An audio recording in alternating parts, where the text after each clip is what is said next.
ഞാൻ കേട്ടത് ശരിയാണോ? എപ്പോഴാ യാത്ര? നാളെ. പോകരുതെന്ന് പറയാൻ ദേവിയുടെ ചേട്ടനോളം സ്വാതന്ത്ര്യം എനിക്കില്ല. എങ്കിലും എനിക്കത് പറയാതിരിക്കാൻ സാധിക്കുന്നില്ല. പീറ്ററെങ്കിലും എന്നെ മനസ്സിലാക്കുമെന്ന് ഞാൻ കരുതി. ചേട്ടൻ നിർബന്ധിച്ചതുകൊണ്ടാണോ എന്നോട് ഇങ്ങനെയൊക്കെ പറയുന്നത്? ഒരു ലക്ഷ്യവുമില്ലാതെ എങ്ങോട്ടെങ്കിലും പോവുകയാണോ ഞാൻ? നിന്റെ ലക്ഷ്യത്തെക്കുറിച്ചോ നിന്റെ മാർഗത്തെക്കുറിച്ചോ എനിക്ക് തർക്കമൊന്നുമില്ല. നിന്റെ ജീവിതത്തിൽ അവിചാരിതമായി ഉണ്ടായ സംഭവം നിന്നിൽ ഉണ്ടാക്കിയ ആഘാതം എന്താണെന്ന് എനിക്കറിയാം. അതിന് ഇത് മാത്രമേ ഒരു പോംവഴിയുള്ളൂ.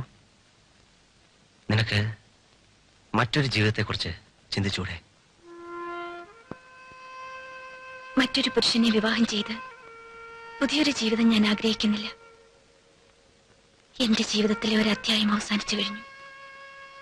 ഒരു ഭാര്യ, അമ്മ എന്നുള്ള സങ്കല്പങ്ങളെല്ലാം തന്നെ എന്നെ സംബന്ധിച്ച് അവസാനിച്ചു. മറ്റുള്ളവർക്ക് ആർക്കും തന്നെ ഒരു ഭാരമാവാതെ ഞാൻ എന്നിലേക്ക് സ്വയം ഒതുങ്ങിക്കഴിയാൻ ആഗ്രഹിച്ചു. അതിനുവേണ്ടി ഒരു മാർഗം തിരഞ്ഞെടുത്തു. അത്രേ ഉള്ളൂ. നിന്റെ ഉദ്ദേശശുദ്ധിയെക്കുറിച്ച് ആരിവിടെ എന്തു പറഞ്ഞു? എങ്കിൽ പിന്നെ എല്ലാവരും എന്നെ എതിർക്കുന്നതിന്? നീ എന്തു പറഞ്ഞാലും ശരി, നിനക്കിതിന്റെ ആവശ്യമില്ല. നിന്നെ സ്നേഹിക്കുവാനും സംരക്ഷിക്കുവാനും ഇവിടെ ആൾക്കാരുണ്ട്.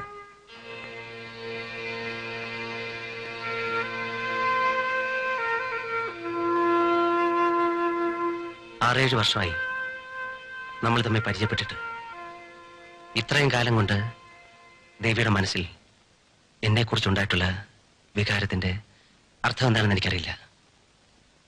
പക്ഷെ എനിക്കൊരു കാര്യം വ്യക്തമായിട്ടറിയാം. ഞാനിപ്പോഴും ദേവിയെ സ്നേഹിക്കുന്നു.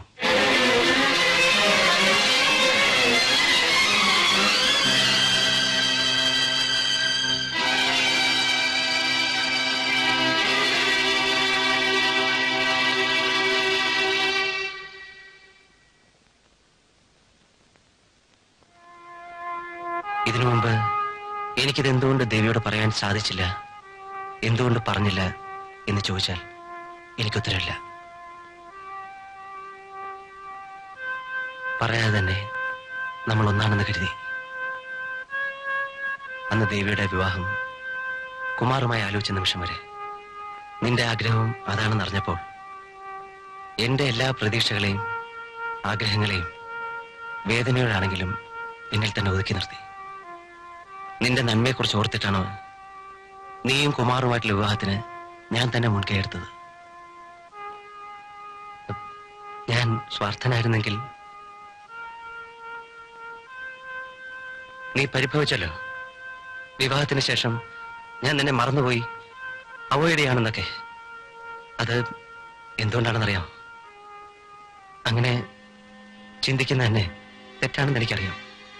എങ്കിൽ കൂടെ നിന്നെ മറ്റൊരു പുരുഷന്റെ ഭാര്യയായി സങ്കല്പിക്കുവാൻ എനിക്ക് സാധിച്ചില്ല. ദേവി അറിഞ്ഞിരുന്നില്ലെങ്കിലും ഏറ്റവും നല്ല മനസ്സുമായിട്ടാണ് ഞാൻ ദേവിയെ സ്നേഹിച്ചത്. അതുകൊണ്ട് തന്നെയാണ് ആരെല്ലാം നിർബന്ധിച്ചിട്ടും ഞാനെന്നും അവിവാഹിതനായി കഴിയുന്നത്.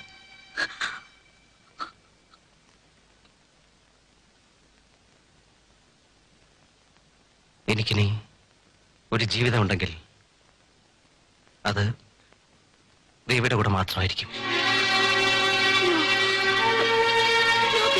ദേവി, ഞാൻ പറയുന്നത്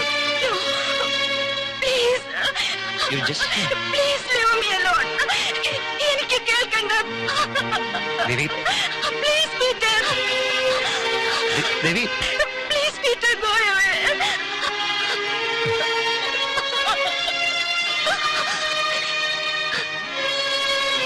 നിനക്ക് നിന്റെ മനസ്സിന്റെ സമാധാനം സന്തോഷമേ പ്രശ്നമുള്ളൂ.